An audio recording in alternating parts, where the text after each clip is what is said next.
Pronto. Ixi, gente, desculpa, não sei o que aconteceu. Eu fiquei em qual parte? Bom,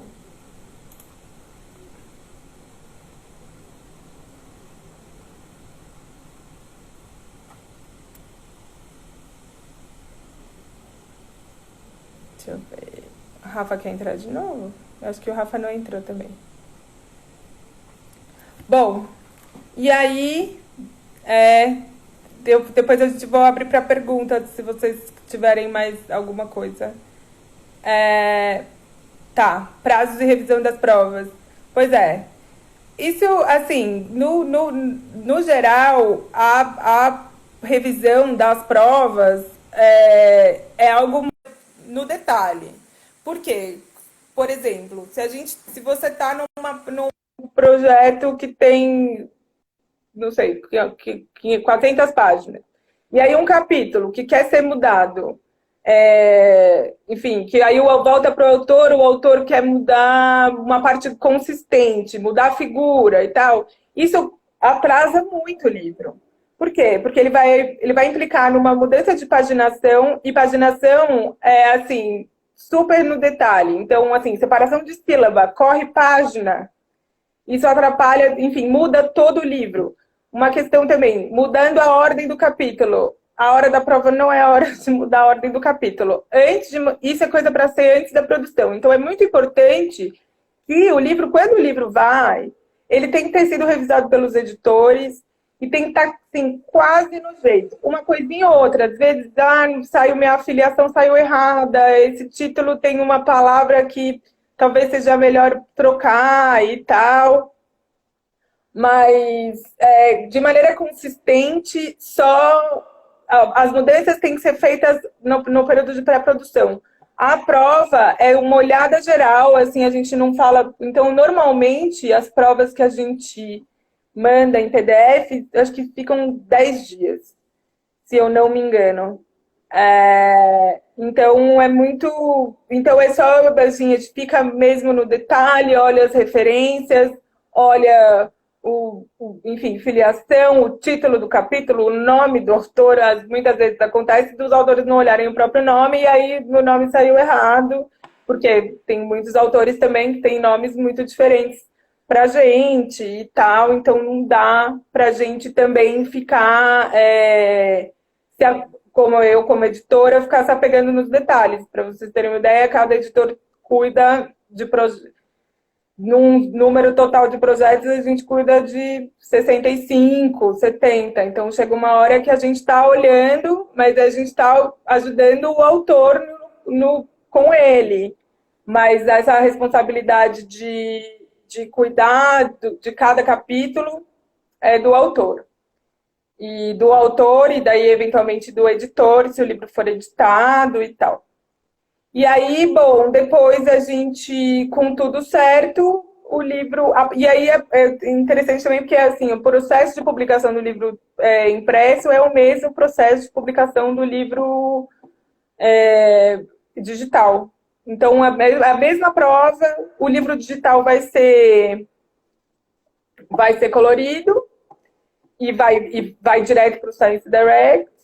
E normalmente os autores recebem uma cópia da, de uma cópia digital, e aí a gente tem uma parte da tiragem, enfim, uma tiragem, que normalmente é uma tiragem não muito grande, de livros impressos. E daí existe todo também um trabalho de divulgação do livro, e daí também muito importante os autores pensarem nisso também. Os autores são parte muito importante da divulgação do próprio trabalho entre a comunidade científica e tudo mais. Bom, eu acho que, enfim, esse é um apanhado geral do que a gente, enfim, de como é o processo de publicação do livro, mas, enfim, devido a toda a procura que a gente teve por conta dessa live, a gente o pessoal do marketing organizou um webinar que vai ser feito por mim e pelo Rafa também, no dia 7 de maio, às 3 horas. O link está na bio daqui do Instagram da editora. Então, lá a gente vai ter mais tempo para falar e a gente vai falar, enfim, de maneira mais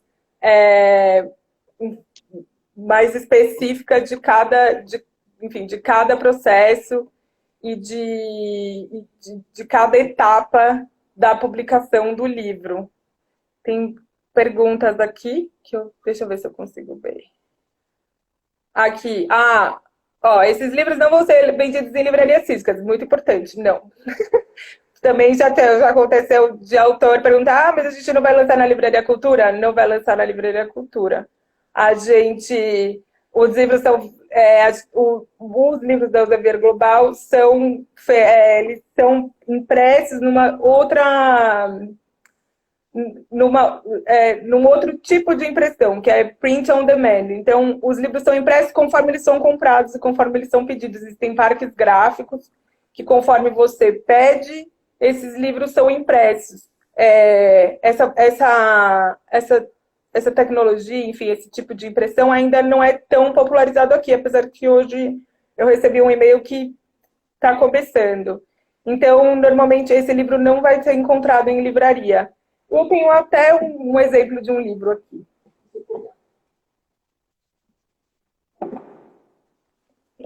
Eu trabalho com portfólio de engenharia e esse é um livro que eu fiz, que eu editei. Acho que esse foi o primeiro livro que eu editei em 2014.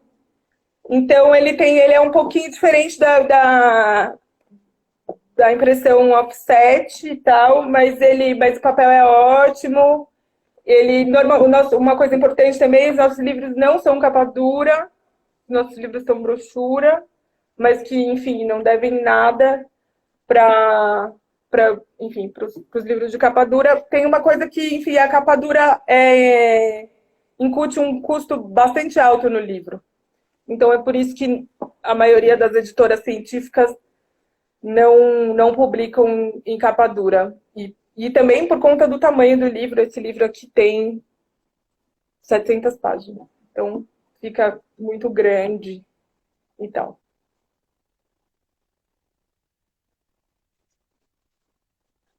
Sim, no dia 7 vai ser 1h30 o webinar. Eu e o Rafa tratando com vocês. Tá. A quantidade de palavras por capítulo. Bom, varia bastante, mas acho que um capítulo médio bom de 8.000 a 10.000 palavras. É um capítulo consistente, é o que a gente recomenda para os autores. Daí tentar ficar todo mundo mais ou menos neles. Claro que tem temas que, enfim, tem capítulos que ficam menores, tem capítulos que ficam maiores. Mas ser mais ou menos desse tema. Porque o que acontece, às vezes, o que já aconteceu comigo é que o editor se enrolou inteiro, e aí ele tratou os capítulos, os capítulos como seções e os subcapítulos como capítulos, e aí quando a gente viu, tinha, por exemplo, um tema grande, e aí tinham, sei lá, 10 pessoas trabalhando em cada capítulo, o livro saiu do controle. Porque, claro, você chama as pessoas, elas vão escrever uma quantidade consistente de material. E também uma das coisas é que, se for um livro editado, que seja, enfim, não tantas pessoas dividindo o mesmo capítulo, porque daí fica difícil também ter uma coerência geral num capítulo que é escrito por tanta gente diferente, enfim. E às vezes pessoas que, enfim, não têm tanto contato, são da mesma área, mas não têm tanto contato, às vezes têm visões diferentes. Então, se você tem lá o seu grupo, se você. Livros editados com bastantes editores, tudo bem, é ótimo, porque você divide a tarefa, né? De editar o capítulo. Mas eu acho que dividir muitos autores no mesmo capítulo, às vezes fica complicado. E daí, por exemplo, nas provas também fica tudo muito complicado, porque daí todo mundo quer corrigir tudo. e aí a comunicação começa a ficar mais complicada também. A gente faz, mas porque o nosso trabalho também é mediar conflito. Mas acho que sai de uma maneira melhor quando tem não tantas pessoas envolvidas em capítulos pequenos, e aí também muitas pessoas ficam um capítulo muito grande e tal. Ô, Mari, Eu... Oi. só complementar umas coisas que também é uma medida que é bom para as pessoas visualizarem. Em geral, assim, depende um pouco do layout interno do livro, mas para você ter uma ideia, uma página impressa, em geral, são 500 palavras. Então, Exatamente. assim, isso é uma média, né? Varia um pouco, também. Isso é meio que levando em conta o formato padrão dos nossos livros, né? E É, um layout mais padrão. Então, para ter uma ideia, quando você tem um manuscrito, para você saber mais ou menos quantas páginas está dando isso, você pode fazer esse cálculo. exato. E a É, cada duas, três figuras também, 500 palavras. É uma página impressa. que aí dá para ter um cálculo. Eu vi uma pergunta a respeito de custo da produção. Os nossos livros, assim, não tem custo para os autores. Na verdade, é isso. Assim, a gente publica isso, né? E aí a editora absorve todos os custos. Então, o livro, a gente pega esse manuscrito, desenvolve, faz todo esse trabalho que a gente relatou aqui. E para os autores não tem custo. Esse livro vai ser publicado, né?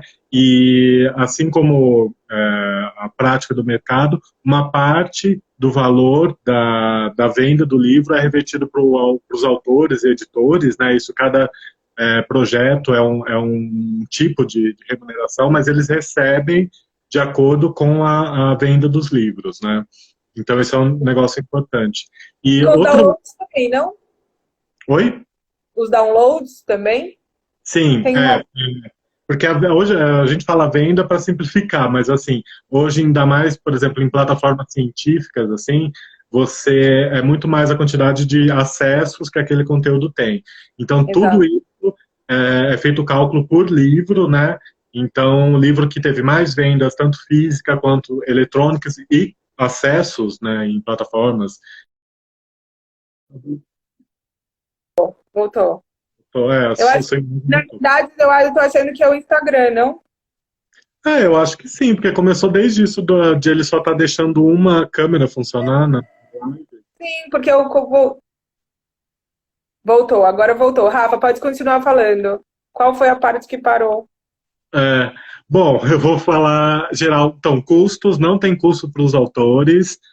O custo de toda a produção, de todo esse trabalho é absorvido pela editora, né? E aí os autores, editores, eles recebem uma participação nas vendas, né? Que é a cada 6 meses eles recebem relatórios de vendas e tudo mais. E era uma das questões. A outra questão que eu falei era de livros editados, de aproveitar que os livros da Elsevier eles estão disponíveis no mundo todo. Se você conseguir contribuições de pessoas de diferentes países, isso sempre ajuda. Ajuda na visibilidade do livro, e porque é isso, né? Cada autor tem sua rede de contatos e ele consegue divulgar em diferentes lugares, isso ajuda muito E também o que, pensando na parte do conteúdo, é sempre bom ter contribuições de pessoas de outros, com outros pontos de vista, outros, né, outra experiência, isso é sempre legal. Para quem quiser mais informações sobre formulário para propor um livro, vocês podem mandar um direct no perfil da Elsevier, esse que a gente está aqui, que aí a gente responde e passa certinho os dados, a proposal. Se for de alguma outra área, eu posso encaminhar para um amigo meu que seja, um colega que seja da área específica. Então, qualquer informação que vocês quiserem sobre isso, de como propor, tal, tiverem mais dúvidas, vocês podem mandar para esse direct ou participar do nosso. O ideal é fazer os Sim, dois.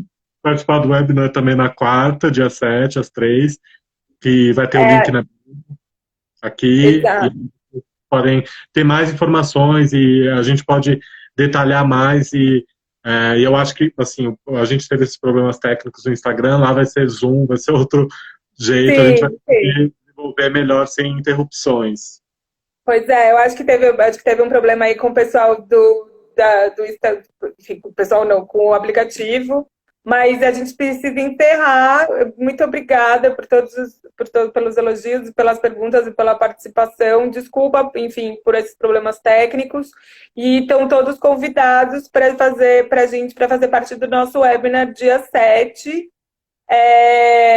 A gente vai disponibilizar o conteúdo aqui na página mesmo, mas eu acho que, enfim, eu acho que no dia 7 vai ser, se vocês puderem participar, quinta-feira que vem, às 3 da tarde, a gente vai fazer essa apresentação ainda mais, vai ser pelo Zoom, como o Rafa falou, e mais detalhada, e a gente vai ter mais tempo também para, enfim, para responder as perguntas e tudo mais.